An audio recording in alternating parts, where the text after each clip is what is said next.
Yo, what's up, everybody? Happy Friday. We're the Block Report, hosted by Healing Urban Barrios. We are your hosts, Maud and Alejandro. And today, we're going to start off by talking about my free art workshop, which is every Wednesday from 3 to 6. We even got you guys a flyer today. And if you guys don't mind, I'm going to go ahead and say like my mission statement. So I'm an artist. You can find me on Instagram at Sueños de mi Raza. And essentially what I stand for is my brand aims to empower communities and people of color through art that celebrates our cultural identity and reflects our collective dreams. So essentially, like, I just want to know that, we are more than our circumstances, and it doesn't matter where you come from. It's important to follow like your passions and your dreams. With the art that I make, I do make clothing and also like on canvas as well. But with every piece, we challenge the systemic inequalities that we all experience and spark conversations around justice, unity, and liberation. So, just very empowering. It's important to use like your passions as an outlet, and so that's something that Sueños de mi Raza has been to me. And so when you come to this workshop, it's a very nice, inclusive, safe space. We got lots of music, snacks, and the kids can paint. We always have different activities, so you guys should definitely come and stop by sometime. Alejandro, you could take it away with the other news that we have. Yeah, but now I know I got a free hookup spot for the clothes. There you go. All right, so coming October 11th, we have the comedy show. It's gonna be featuring George Perez and friends. It's gonna make sure you get your tickets on Eventbrite for $50, and then we still have VIP tables ready to get called up for. So make sure if you want that VIP, get up in there. You gonna get a VIP table? I was gonna say the VIP tables are actually very nice. So it's actually gonna be at a bar that my family friend owns, and it's such a nice bar. It's called Hello Stranger. Super cute. It's a vibe. But those VIP tables are very nice, like the nice cushiony seats, and yeah. So you've been there before? So much fun. I have been, yeah. I think the last time I was there was maybe a month or two ago. But yeah, it's very nice there. You guys should definitely come by. All right, and then we also, our stuffing backpack event was a success. It took place on? This past week. Yeah, it was 3 days long. I forget what dates it was, but yeah, it was just this past week. We were able to raise $500. People were able to come. We had the clothes set out right in front of Hub, right here in our location on 161 South Avenue 24. And then you had people pulling over, like breaking their neck, like what's going on right here? What's up? Going over, and you could come around. We had these special backpacks right here. I mean, bags. I'm sorry. Nice, we had these special bags right here. Hub logo and everything, and then people were just able to get for $20 stuff whatever they want. Literally and it was close you from wanted, they had the tags and everything. Matter of fact, this one right here matches your ribbon. Oh, you see there that? you go. You could keep that one right here. Thank you. Yeah, but I guess it was successful, and then it was a success. Yeah. I mean, everybody was happy. It was a good vibe. There was music right there playing, and then the good thing is the weather was agreeing with us too, because it was sunny. But there was a slight breeze, so it was very enjoyable. And then we also have our upcoming trainings coming up for pet grooming, bartending, forklift certifications, CPR sessions, and also security guard cards. So make sure if you're interested, locate us at 161 South Avenue 24. Contact us, and then you'll be able to come over here and get certified, get trained, and build up your resume and your work skills. Or you could always give us a call too and talk to somebody if you have any like inquiries or questions. We're more than happy to chat it up over the phone too. Maybe Alejandro will answer. Who knows? Once in a while. Yeah. But I change my voice a lot when I pick up the phone call. You're like, hello. Yeah, hello. What's it called? Yeah. So I think that's gonna be it for announcements, huh? Yep. I think that's about it. Moving on. Y'all better show up to the workshop. It's lots of fun. That's all I gotta say. One of the things I wanted to talk to you about, Alejandro, was your activity from yesterday. I hear you had a good time here at Hub yesterday. Oh yeah, well we were over here chilling, and matter of fact, in our boss's office. It was cool. We were just talking about work stuff. Everybody went in there. It was myself. It was Osvaldo, aka Ozzy. It was Adolf, and then Caesar, and then we had Savannah up in there. And what's Savannah's little brother's name again? Angel, he was right there. I'm like, too. She has a lot of brothers. Yeah, and then we all went in there just on some work questions and everything. And matter of fact, David was in there too. And we just went from right there from just talking about work to just expanding on just joking around and just having a cool conversation where everybody just circled up, and then we were just having a good time conversating, like just about life, joking around with one another, and like we had a blast. We had a blast, and it reminded it like what really hit me was the fact that everybody in there was pretty much from rival neighborhoods. And at one point during our lifetime, when we were younger and we had a different mindset, we definitely would have never been in that circle, let alone speaking to one another the way we were, like kind of like we're best friends, just communicating to one another, you know, making each other laugh, having a good time, clowning, just having a good time, and it just everybody just came in together. And I mean, it was cool. You would have came out red because we were laughing a lot. You know, that's nice to hear. I feel like that's definitely a positive experience that you guys had together. Just because, you know, even like when you're outside, like outside of Hub, like on the streets or like out in public, I feel like even then it could be like a different experience than like it would be, you know, had you not been here and like just been able to be in that safe space. So that's really cool. Yeah, I feel like here at Hub we're able to really create that safe environment where, you know, we know that there's going to be no violence, there's going to be no like altercations or anything, where, you know, we're just all here, we're humans, and you know, we can have real conversations and not have fear. You know, fear's a big one. And also not let, you know, our opinions of like where we come from heavily influence us in that way to where like we can't like be in the same room, or like where we can't like, you know? Yeah. I really like that. That's real cool. Well, when those things happen, you really break down barriers, you know, because coming up in that lifestyle, like, you automatically create a barrier for yourself, you know, like you start, all right, this guy over here is my neighbor, but he's my enemy, you know, because of ideology you picked up and things like that. So now you create labels within your mind, because also around with the people you hang out with are also inputting those labels. Exactly. And now you have a different assessment of that individual.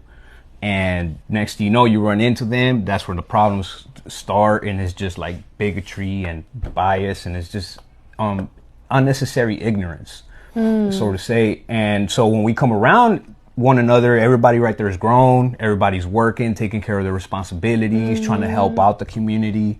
They just come in together, and then everybody lets like the younger generations know, like, hey, look, this is my friend. He's from so and so, but he's cool. And then those people are able to get into the conversations as well. Yeah. And like Savannah and things like that. They're much younger. Yeah. And then they're able to see like, oh man, like that person's cool. Like he just acts like my brother, or you know, my sister, and things like that. And you know what's crazy? Everybody just comes together and just clicks in, you know? Definitely, yeah. I was gonna say, you know, it's crazy. I had a couple of the kids here at Hub. I was driving them home. This was about maybe 2 weeks ago.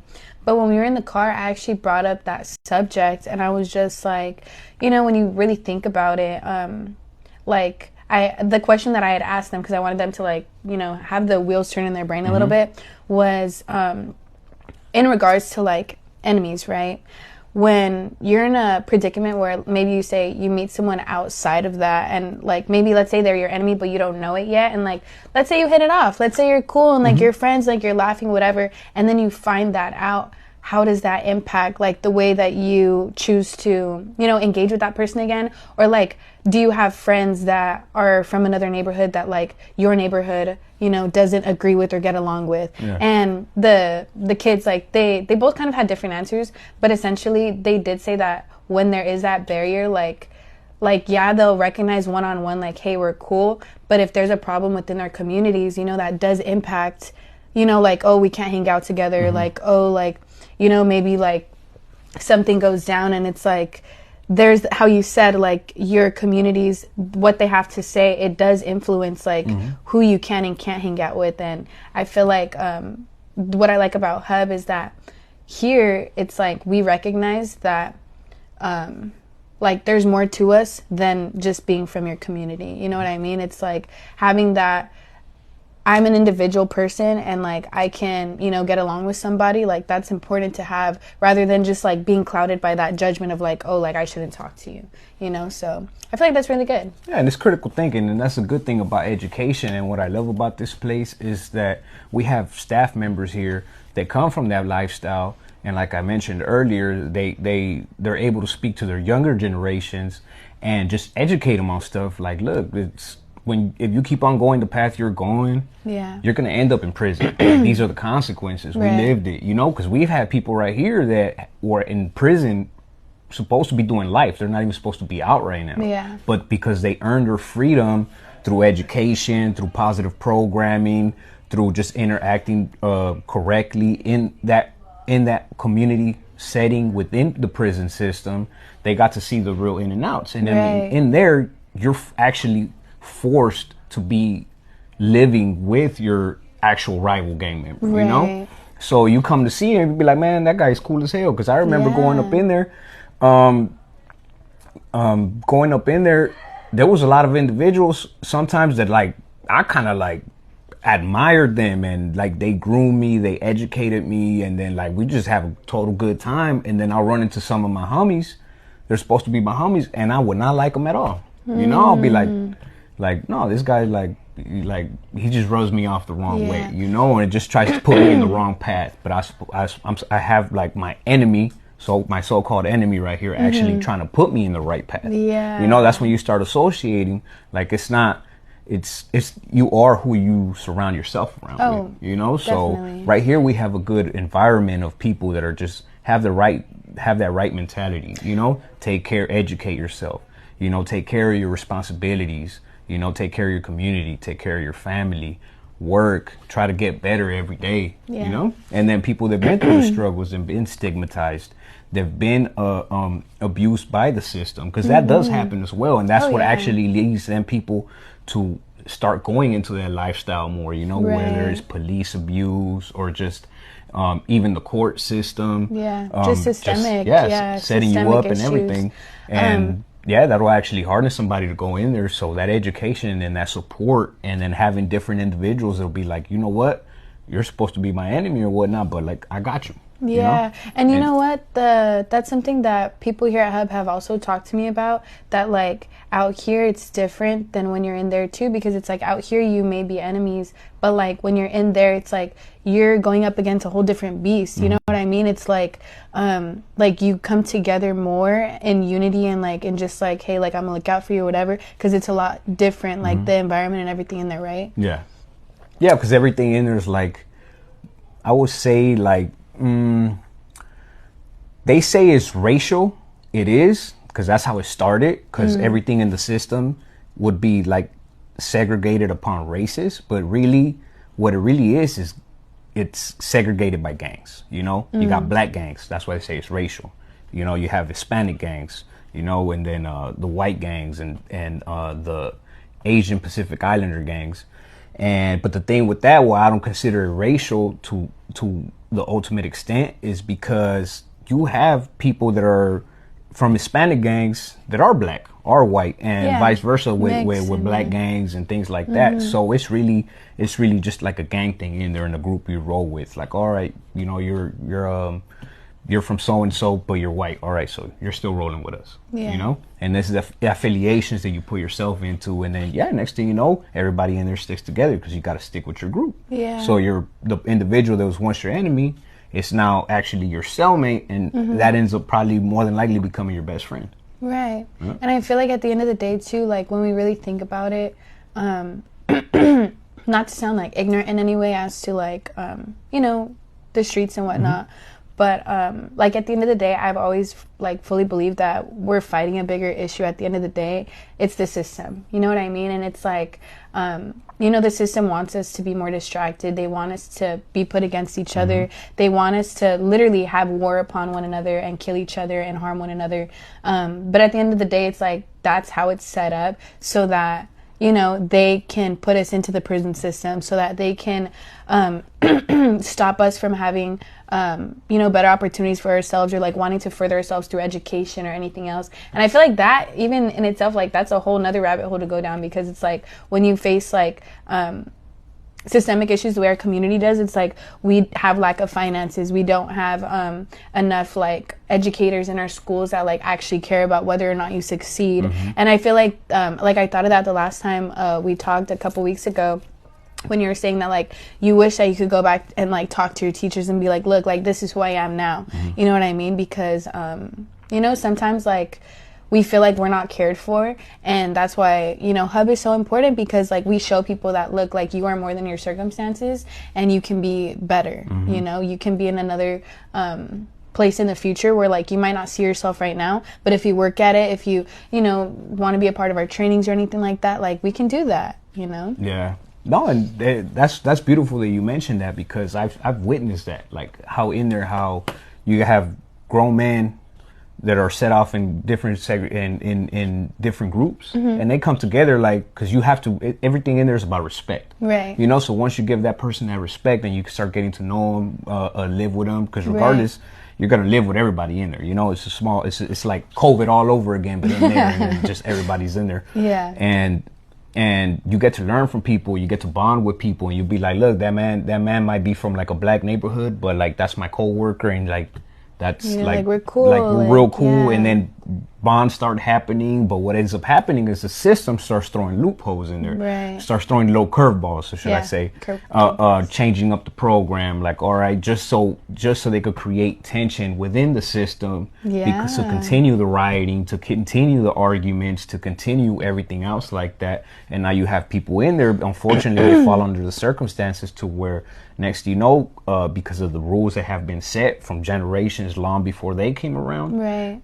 They had to do what they got to do, and next, you know, they get more in trouble, and it's just the cycle just ends up repeating, you know. So that's what's important about this education, and just supporting one another and coming through with your community.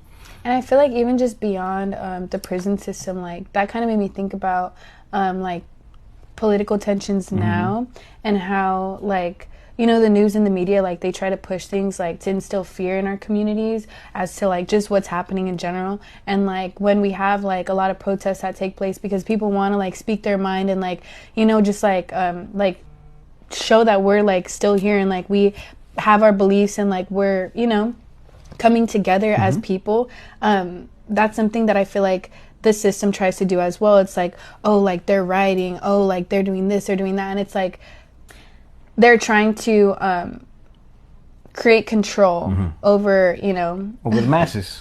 Over the masses. The few control the most. And I feel like that's important to note too, you know.